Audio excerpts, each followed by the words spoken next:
Saudações, chamo-me Nelson Alberto Mutumano e na presente norma ou no presente trabalho irei falar da norma de contabilidade e relato financeiro 24, que fala das provisões, passivos contingentes e ativos contingentes,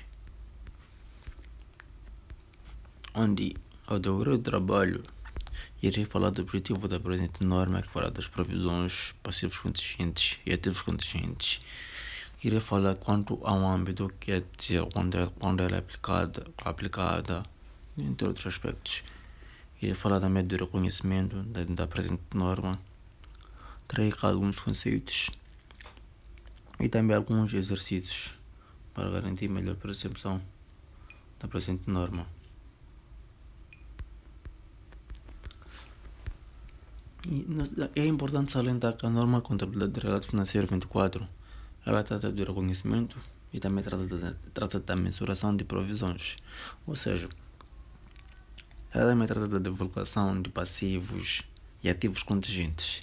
E elas estão baseadas na IAS 37, que IAS, para quem não sabe, é a International Accounting Standard 37, que são normas internacionais de contabilidade que são aplicadas em determinados países, alterando alguns aspectos de acordo com a realidade. E como objetivo, esta norma ela tem como objetivo assegurar a aplicação de critérios de reconhecimento e de bases de mensuração adequadas para provisões, passivos contingentes e ativos contingentes. Ou seja, ela vem para assegurar quais os critérios de reconhecimento a aplicar, como fazer a mensuração adequada para a presente norma, para as provisões, para os passivos contingentes e ativos contingentes. Ela também tem um objetivo crucial, que é de garantir que as demonstrações financeiras refletem adequadamente as obrigações e incertezas. E também, falando da provisão, a provisão, quando falamos da provisão, geralmente falamos da obrigação presente, que é resultante de eventos passados, ou seja, conceito provável de recursos e estimável confiabilidade. E falando de passivo contingente, nós falamos de uma possível obrigação futura que é dependente de eventos incertos. Há incerteza nessas obrigações futuras que possam advir. E falando de ativo contingente, é quando há possível entrada de benefícios econômicos também dependente de eventos futuros incertos. Ou seja, quando falamos de ativos contingentes, vamos falar de possível entrada de benefícios econômicos, ou possível entrada de dinheiro, outros aspectos econômicos que venham com benefício, que elas dependem de eventos futuros que são incertos, não há certeza. E quanto ao âmbito, esta norma deve ser aplicada na contabilização de provisões, de passivos contingentes e ativos contingentes, exceto quando os que resultam de contratos executórios, exceto quando o contrato é oneroso, e também quando estão cobertos por outras normas. E essa presente norma, ela não se aplica aos instrumentos financeiros, incluindo garantias que estejam dentro do âmbito da norma de contabilidade de relato financeiro 25, que trata de instrumentos financeiros.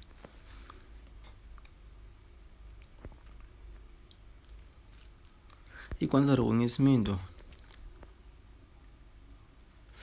uma provisão apenas deve ser reconhecida quando a entidade tem uma obrigação presente, ou seja, legal ou construtiva, que é resultado de um acontecimento passado. E também nós podemos reconhecer apenas quando for provável que uma série de recursos que incorporam benefícios econômicos será necessária para liquidar a obrigação. E ainda do reconhecimento, trago algum exemplo de uma provisão. Por exemplo, provisão se processo judicial em curso com alta chance de perda. É um exemplo. Também podemos dar um exemplo quanto ao reconhecimento de um passivo contingente, que não divulga-se a garantia judicial com um resultado incerto. Também trago um exemplo de um ativo contingente, que diz que não se divulga se provável, ou seja, a indenização judicial ou aguardando sentença. E também trago aqui os conceitos para poder explicar melhor, onde diz que ativo contingente é um possível ativo proveniente de acontecimentos passados e cuja existência somente será confirmada pela ocorrência ou não de um ou mais eventos futuros incertos não totalmente sob o controle da entidade. Ou seja, quando falamos de ativos contingentes, são ativos que são provenientes de acontecimentos passados, de tempos passados. E a sua existência, ela será confirmada pela ocorrência, ou seja, não há certeza que ela pode confirmar, podem se confirmar ou não, porque elas podem vir de eventos futuros incertos, que não estão sob controle da entidade, como eu dei alguns exemplos há pouco tempo de ativo contingente, onde falei de um processo judicial em curso, com altas chances de perda. Aí não há garantia, é incerto, pode-se perder ou pode-se ganhar.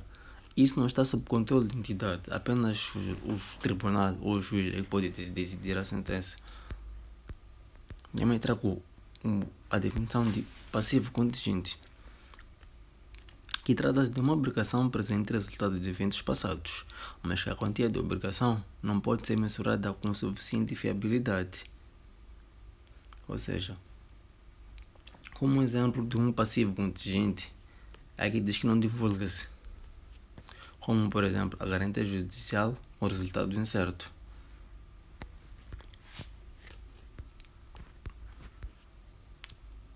E também, como já havia dito anteriormente, trago um exemplo de um ativo contingente que não divulga-se se provável, onde tem o exemplo da indemnização judicial ou aguardando a sentença, é incerto. E geralmente uma provisão ela é reconhecida se existe uma obrigação presente.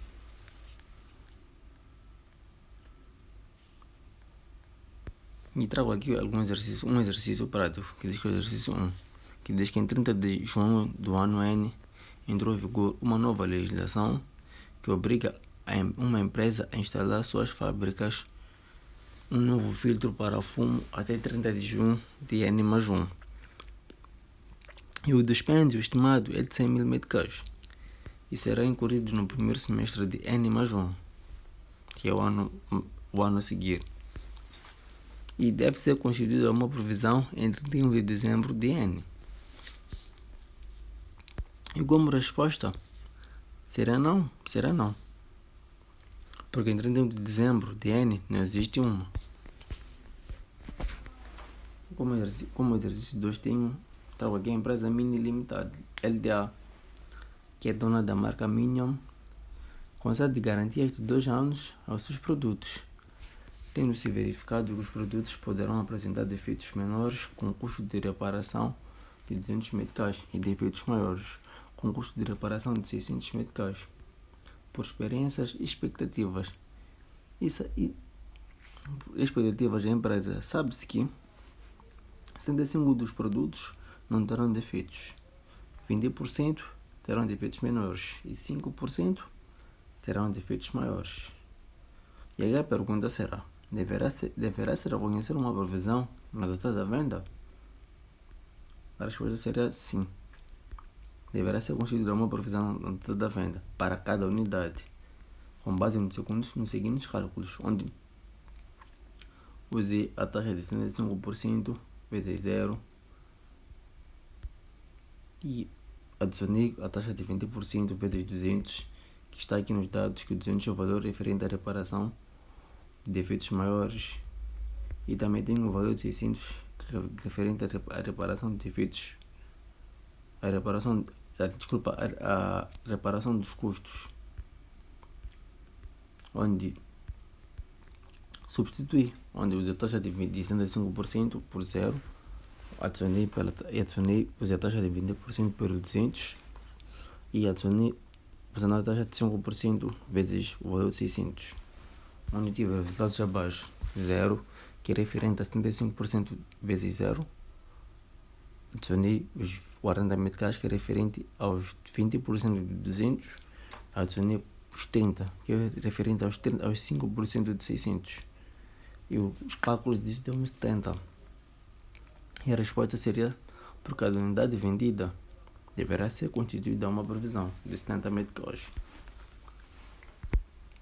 E trago cá também mais um exercício que diz o seguinte: um ex-empregado moveu um processo judicial reclamando uma indemnização de 550 mil meticais no ano N. E a perda foi considerada provável. Em N mais 1, considera-se que a perda é possível e querem que nós efetuemos os lançamentos contabilísticos aplicáveis. Temos que considerar a taxa de imposto sobre lucros de 30%.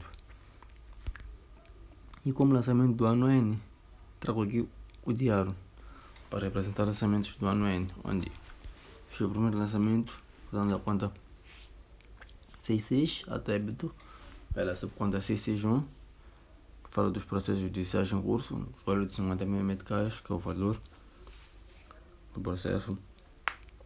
Caso a empresa perca, acreditar pela conta 48, que fala das provisões, pela subconta 481, que fala dos processos judiciais em curso também, acreditar o valor de 50 mil. E como histórico, coloquei pela constituição de provisão. Seguida fiz o lançamento, onde usei a conta 44 Estado, 4461, a débito, ativos de impostos diferidos no valor de 15 mil. E acreditar a conta 85, que fala imposto sobre rendimento. E acreditar a subconta 852, que fala de imposto diferido no valor de 15 mil. Porque, como eu disse anteriormente, o valor do imposto calcula-se sobre a taxa de 30%. Aqui trata-se de um imposto diferido, porque é um imposto a perdurar dos anos no ano N mais 1. O cálculo foi feito no ano N, mas procede para o ano N mais 1. Daí trata-se de imposto diferido. E faço lançamentos no ano N mais 1 já, onde fiz o lançamento da conta 48 a débito pela subconta 481, fala dos processos judiciais em curso no valor de 50 mil meticais também. A acreditar a conta 74, que fala de reversões de períodos, a conta 7431, que fala de processos judiciais em curso no valor de 50 mil a crédito. E como histórico coloquei pela constituição da provisão. E seguida fiz o lançamento. Não é nem mais um também. Usei a conta 85, a débito, que fala de impostos sobre rendimento, pela subconta 852, que fala de imposto diferido no valor de 15 mil.